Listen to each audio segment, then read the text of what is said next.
Here are my breakfast bakes coming straight out of the oven, and these have 42 grams of protein, one for today and some for during the week.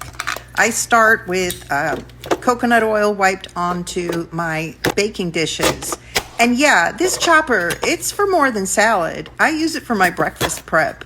Super easy. I chopped up some cooked sausages, some green bell pepper. Any kind of bell pepper will do. It's just what I happen to have. I'm making 4 of these, so I have a whole bell pepper. You can do the math if you need less or more. And I put the smaller grate in so that the onion would be chopped really fine, and that just takes a second and it's good to go. See how easy that is? Now I'm putting 1/3 of a cup of egg whites and 2 whole eggs into each one. Also, there's 1/3 cup of cottage cheese. I told you this was high protein. So get that stirred up really well, and you pour it in over the other ingredients and give it a very slight stir. I'm putting just a little bit of cheese on top so it's all melty and good. And boy, these smell delicious. They heat up in about 1 minute and 40 seconds during the week.